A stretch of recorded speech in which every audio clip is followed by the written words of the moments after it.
Ο Μάρκος και εγώ τα έχουμε. Φωνές, ακούω φωνές. Τι έχετε? Δεσμό. Τι δεσμό? Είμαστε ζευγάρι. Τι ζευγάρι? Κανονικό. Πόσο κανονικό? Κανονικότατο. Κανονικότατο. Στο πατ θα τα παίξει. Σκάσε. Εσείς οι δύο δεν μπορεί να είστε ζευγάρι. Και δεν μπορεί να είστε ζευγάρι γιατί είστε αδέρφια.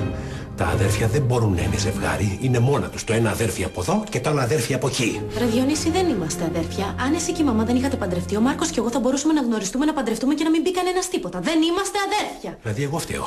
Και η Ελένη. Να χωρίσουμε για να είστε εσείς ευτυχισμένοι. Όχι, πατέρα μου, δεν χρειάζεται ούτε εσείς να χωρίσετε, ούτε εμείς να χωρίσουμε. Να είμαστε όλοι ευτυχισμένοι μαζί. Βεβαίως. Να έρθει και η εκκλησία να μας αφορήσει. Γιατί ο Καζαντζάκης που τον αφορήσανε τι έπαθε? Ποιος είναι ο Καζαντζάκης? Το αεροδρομίο στο Ηράκλειο της Κρήτης, γιονταράκι μου. Άστε σε αυτές, τι έστω το θέμα μας. Πατέρα, σταθεροποιήσου λίγο να σου πω.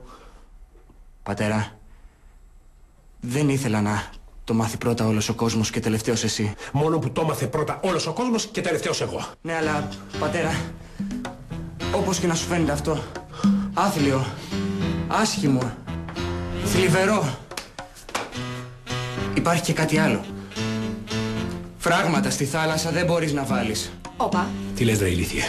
Εδώ δεν μπορώ να βάλω φράγματα, αλλά μέσα στα δωμάτια σας στη θάλασσα τα βάλω. Ρε Διονύση, Η Εύα για μένα είναι το πιο σημαντικό πράγμα στον κόσμο. Το καταλαβαίνεις αυτό, ναι ή όχι? Η Εύα για μένα. Πώς να στο δώσω να το καταλάβεις? Η Εύα για μένα είναι κάτι σαν... Πώς να στο δώσω να το καταλάβεις? Εδώ στο μου θα το καταλάβω, δεν είμαι τόσο ηλίθιος. Κάτι σαν θρησκεία. Σαν τον Αιτήτο? Και βάλε. Σαν τον Ολυμπιακό? Και βάλε. Δηλαδή μιλάμε για αγνή ανυστερόβουλη αγάπη. Έχουμε μόνο πανηγυρισμούς, δεν έχουμε τίποτα σεξ και τέτοια. Σεξ! Πατέρα, τι είναι αυτά που λες? Διονύση, δεν σου επιτρέπω. Εντάξει, παιδιά, με πείσατε. Αγνά, μάλιστα. Αλλά όχι φυλάκια, χαδάκια και τέτοια. Να κοιταζόμαστε μπορούμε ή... Ναι, να κοιταζόστε, αλλά αγνά, έτσι. Και 2-3 φορές την ημέρα, κυρίως το πρωί. Ναι. Φίλε μου, καλημέρα. Να σου πούμε πια είμαι ερωτευμένος? Δεν μπορώ να σου μιλήσω αυτή τη στιγμή, θα σε πάρω αργότερα. Γεια. Ποιος ήτανε? Δεν πιστεύω να ήταν καμιά γκόμενα. Ο Μιχάλης ήταν και μου είπε ότι είναι ερωτευμένος με κάποια κοπέλα. Δεν πιστεύω να είσαι εσύ γιατί θα του σπάσω τα πόδια! Παιδιά, σιγά γιατί εδώ αλλάζουν τα πράγματα. Είπαμε αγνά. Εδώ μαζεύεται ο Μιχάλης, θα του σπάσει τα πόδια. Ερωτευμένος, γκόμενα, μαζεύεται κόσμος. Τι γίνεται? Σπύρο, δεν είναι όλες οι ώρες ίδιες. Διονύση, βάλε μου μια μπύρα. Τα βασανά μου. Ένα φορτίο. Τι είσαι, Ελένη? Δεν ξέρεις τι μέρα πέρασα σήμερα? Χάλια. Εννοείς με τα παιδιά? Ναι, με τα... Πώς το ξέρεις εσύ? Το φαντάζομαι. Τι άλλο? Υπάρχουν πολλών ειδών μυστικά.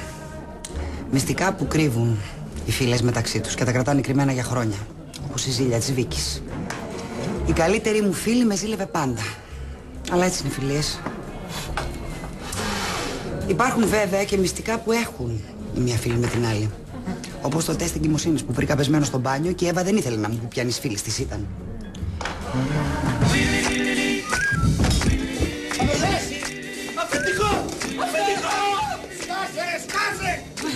Ανοίχτε λίγο, ρε παιδιά.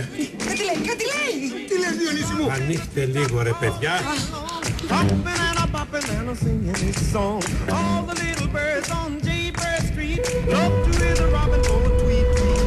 Κρατήσου, αδερφέ, κρατήσου. Διονύση μου! Βρε Σπύρο, πρόσεχε τον δρόμο! Εσύ να προσέχεις τον αδερφό μου, εγώ βλέπω. Σπύρο, Ελένη, μην τσακώνεστε.